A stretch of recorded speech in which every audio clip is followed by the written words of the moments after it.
El movimiento Federico Britton se dedica a hablar por los intereses de pues, las personas que no tienen propiedades y ocupan o invaden terrenos.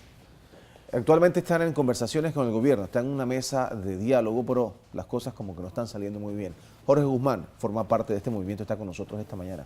Bienvenido, Sí. Jorge. Cuéntanos un poco de qué se trata. Buenos días, Donoso. Nosotros, como parte del Movimiento Comunal Nacional Federico Britton, organización que representa los intereses de las comunidades, miembros de Frena de eso, queremos señalar primero que la historia de Panamá hay que siempre tratar de resaltarla en el sentido de cómo se han formado los barrios populosos a lo largo del país y a lo largo de la historia. O sea, Panamá tradicionalmente los barrios más poblados de los sectores pobres de Panamá han sido producto de ocupaciones de tierra. Okay. O sea, quien pretenda desconocer eso no vive en Panamá o no conoce la vivencia del panameño. Frente a eso es una realidad social que se repite como una consecuencia de que los gobiernos que han antecedido y el actual, sobre todo, no han presentado alternativas reales a una necesidad que es un derecho humano, que es la necesidad de vivienda adecuada, que está enmarcado dentro de las normativas internacionales en materia de derechos humanos. Ahora, pero muchos critican, Jorge, que si bien es cierto, el derecho debe garantizar la vivienda de alguna forma, o por lo menos crear las condiciones necesarias para que cada panameño tenga acceso a una vivienda, pues hay quienes dicen, oye, yo me mato trabajando, yo lucho, me esfuerzo y me compro mi terrenito, pago mi casa y no estoy de acuerdo con que vengan personas e invadan terrenos que pertenecen al Estado y muchas veces terrenos también que son privados, que cuando vienen a tratar de desalojarlos, qué problema que se forma ahí, a pesar de esta tradición que tú dices que viene de hace muchos años, que quizás pues nadie le ha puesto freno. O sea, más que una tradición, es una consecuencia de una mala administración. Una consecuencia. Primero. Y segundo, frente a la oportunidad de adquirir un bien por la vía de un préstamo o la vía legal, por así decirlo, o sea, las trabas y las reglas que hay actualmente en el mercado no permite, por ejemplo, que una familia con un nivel de vida que dependa de un salario mínimo no aplica frente a las reglas del mercado actual en cuanto a materia inmobiliaria. O sea, no existen las condiciones no existe, realmente, para el pobre, no existe condiciones para que la gente aspire a tener una pueda casa mejorar y tener una casa propia. Amén del que lo logra, como el caso nuestro, obviamente empeña su salario por 25 años, es decir, trabaja para la entidad bancaria que le facilitó el préstamo hipotecario, es decir, eso no es una solución humanitaria. O sea, cuando tú dices que trabaja para la entidad bancaria por 25 años, te refieres a que todo lo que le entra va para a pagar la hipoteca. Entonces eso tampoco es una solución humanitaria. Todos pagamos hipoteca por 25 y 30 años. Obviamente, no todos, porque la gran mayoría del panameño pobre que depende del salario mínimo o que trabaja la construcción o otros vive alquilado entonces. O vive alquilado o opta por la última alternativa que está dando el sistema, que es ocupar tierras y tierras que están en desuso, porque ahí viene otra discusión. Dicen, no es que me invadieron mi tierra, invadir es cuando vinieron los españoles en 1492, cuando vinieron los norteamericanos en 1989. Pero si yo tengo un terreno, por ejemplo, que lo tengo allá en donde el diablo voló la chancleta, en Chepo, por ejemplo, metido allá en la montaña, y es mío, lo heredé, pero no lo he usado y ahí lo tengo, y de repente un día voy y resulta que está lleno de casas y no puedo sacar a nadie porque estaba vacío y no lo estaba usando. Pero es que el caso es que si tú le das uso a tu terreno y le das un mantenimiento, no se justifica de ninguna forma que alguien pueda entrar y tomar posesión. Pero aunque yo no quiera usarlo. Pero la Constitución en el artículo 48, cuando habla de las propiedades privadas, en términos de eso, tiene que tener un uso social. De no ser así, el Estado puede expropiar para fines de resolver problemas social. O sea, yo no puedo muchos tener... de esos terrenos no están cumpliendo su función social. Pero la función social, o sea, es un terreno privado. O sea, si yo compré el terreno y lo heredé y lo dejé ahí para que gane plusvalía por los próximos 20 años y se lo quiero dejar a mi hija o lo que sea, ¿por qué puede llegar alguien y ocuparlo indebidamente? No es el caso, porque en este caso tú le estarías dando un mantenimiento.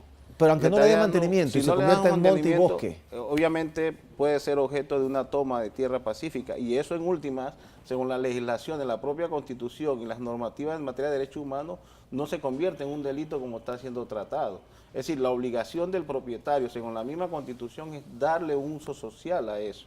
Si no lo hace, entonces tú estás incumpliendo la Constitución. El deber tuyo como propietario es darle un fin, algún uso a ese terreno. Claro. No puede estar en desuso Por ejemplo, muchos de esos terrenos donde ocupan las personas se han convertido en guaridas de maleantes, en otro tipo de problemas sociales. Entonces, resulta que en muchos, inclusive de nuestras comunidades, luego que son ocupadas, aparecen no un dueño, aparecen varios dueños. Entonces, en función de eso, entonces las corredurías... Pero el que tenga los documentos Claro, en el regla problema es que resultar ¿qué se ser su está dando dueño. en la actualidad? O sea, estamos en una mesa de conversación. ¿Qué es lo que está fallando? Pues? Hay que aceptar que en algunos aspectos se ha logrado adelanto, por ejemplo, en la parte norte de la ciudad capital. Pero en la parte este, por ejemplo, las corredurías, a pesar de estar conversando con el Estado, para nosotros la correduría es parte del Estado. Nosotros no estamos conversando con el gobierno propiamente dicho. Es decir, si estamos dialogando por un lado y estamos tratando de adelantar cosas a favor de la gente, no puede tampoco entonces la correduría tener a la gente bajo una espada en la cabeza con la amenaza de ser lanzados violentamente y en procesos que no cumplen con lo debido. O sea, es decir, no le permiten a la gente... ¿Se está lanzando mucha gente actualmente? Claro, y no lo están haciendo de manera como que dice, como exige el procedimiento legal y como ha firmado Panamá en acuerdos internacionales, porque hay normas internacionales que Panamá no solamente ha participado en su aprobación, sino que lo ha ratificado mediante ley, como el Pacto Internacional de los Derechos Económicos, Sociales y Culturales, donde obliga a los estados a que cuando el lanzamiento es inevitable, tiene que haber evaluaciones sociales y el Estado tiene que dar una alternativa a esa familia. Déjame hacerte una pregunta para que me expliques.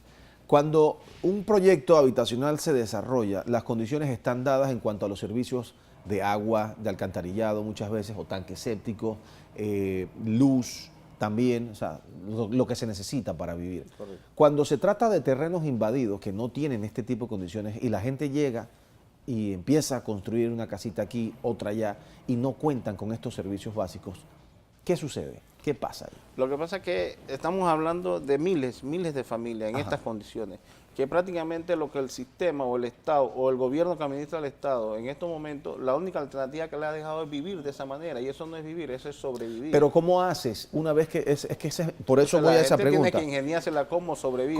Pero entonces a eso voy. Si las condiciones del terreno no están dadas, del lugar, del área donde se han ubicado estas personas que han llegado y han tomado posesión de estos terrenos y han levantado sus casas, si ahí no había agua, si ahí no había electricidad, entonces ¿cómo ustedes esperan que se les dé respuesta de estos servicios básicos? Es que el Estado... O sea, ¿cómo vas a construir? No es un problema de paternalismo, ni como lo han querido tildar en algunos otros pseudoperiodistas de otros medios de comunicación, que es un problema que la gente es sinvergüenza y la gente quiere que le resuelvan todo por la vía gratuita. O sea, estamos hablando que históricamente en este país, y que es un problema también mundial, pero en este país en el que estamos actualmente, las grandes poblaciones que solamente obtienen el mínimo para vivir, la comida, no le queda otra alternativa que sobrevivir de esta manera. Es que la pregunta yo te la hago por lo sí, siguiente, porque muchas veces hemos visto que estas comunidades salen a protestar, a cerrar una calle, por ejemplo, porque no tienen agua, porque no tienen luz, pero resulta ser que llegaron a un terreno que nunca fue ideado para tener agua ni para tener luz. Pero ¿cómo? Entonces, por eso yo te pregunto, ¿cómo debe ser entonces la respuesta del gobierno ante una comunidad que ya se estableció en un lugar donde no estaban las condiciones dadas para entonces proporcionar estos servicios? O sea, ¿cómo se hace? ¿Qué se hace al respecto? Si yo te hiciera la pregunta, por ejemplo, ¿cómo hizo San Miguelito, por ejemplo, que es uno de los distritos más populosos del país y que se fundó de esta manera? Es decir, los gobiernos han provocado que la gente busque esta opción de vida. Entonces, por lo tanto, si los gobiernos no presentan alternativas de esta manera de permitir que haya lotes servidos, porque así es que se le llama lotes servidos que cuenten con los servicios básicos, claro, la gente de alguna manera los va a reclamar, porque el derecho al agua, por ejemplo, es un derecho humano reconocido. No, yo entiendo que en las condiciones que tú estés, el Estado no te puede negar el agua. Y tienen todo el derecho a reclamarlo. Lo que yo trato de entender es cómo puede hacer sobre una estructura que ya está hecha poder brindar estos servicios cuando ya se construyó en el lugar todo. El Estado las lo ha casas. hecho. El Estado lo ha hecho. O sea, vienen construcciones quizás que no son las más apropiadas, vienen construcciones deficientes que no venden el servicio. Los mismos acuerdos internacionales le señalan a los estados que frente a esta situación, el Estado no tiene que destruir las viviendas ni sacar a la gente, lo que tiene que entrar a mejorar las condiciones de la vivienda. Sobre lo que ya está ahí, ver cómo entonces se soluciona. Es una obligación y no es porque lo estemos diciendo nosotros a manera de capricho ni sea una necesidad de la gente, es que los mismos estados, parte de la Organización de Naciones Unidas, lo han acordado de esta manera. manera. El problema es que Panamá, a pesar de ser un país pequeño, con la población pequeña y grande territorio desocupado, es el único, de los pocos países en el planeta que todavía se da el lujo de permitir que unos cuantos tengan todas las tierras y las grandes mayorías no tengan dónde vivir. Y esas grandes mayorías, cuando reclaman, lo que hace el Estado es responder con la vía violenta. Tampoco podemos nosotros estar Entonces, de acuerdo con ustedes están abogando en este momento como asociación, como agrupación, de que el gobierno flexibilice un poco más su política en este momento de lanzamientos. El Movimiento Comunal Nacional Federico Britton de Frena de Eso, lo que nosotros planteamos es que nosotros estamos reconociendo que hay una voluntad de conversar, lo estamos haciendo, pero que esa voluntad no puede ser con una doble posición. Es decir, por un lado yo converso, pero por otro lado no te suspendo los procesos de lanzamiento. Es decir, la gente no puede creer en el diálogo si por un lado está amenazado de que lo vas a sacar con la violencia de sus hogares, que de hecho que ya han quemado casas en algunas ¿Dónde comunidades. están en este momento en esta mesa del diálogo? Nosotros estamos conversando con el Ministerio de Vivienda, ANATI y la Presidencia.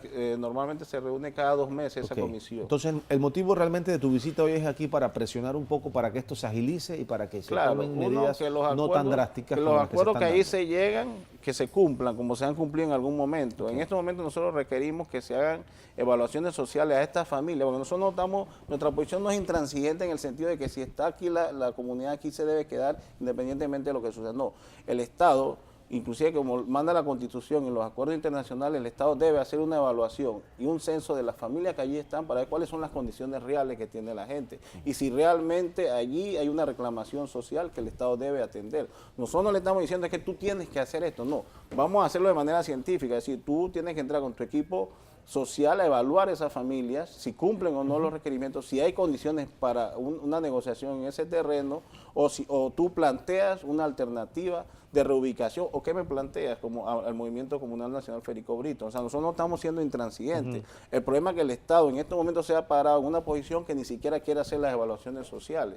Es decir, desconocer el Debe problema. brindar algún tipo de respuesta. Claro, porque tiene que haber alguna alternativa. Claro. La solución no puede ser dejar eso en manos de corregidores que en algunos casos ni siquiera son abogados. O sea, la solución no puede ser llegar y votar a la gente y dejarla a su libre albedrío, a ver dónde caen. Obviamente, y no podemos permitirlo. Entonces, el movimiento como una expresión que atiende el problema de las comunidades y organiza las comunidades para luchar por sus reivindicaciones, desde la política de Frena de Eso, como movimiento social, no podemos permitirnos nosotros que la solución que le den a esa familia sea la vía violenta. Jorge, te agradezco mucho la visita y esperemos que logren pues un consenso con el Estado y encuentren una solución a este problema. Le agradecemos el espacio. Cómo no, un placer.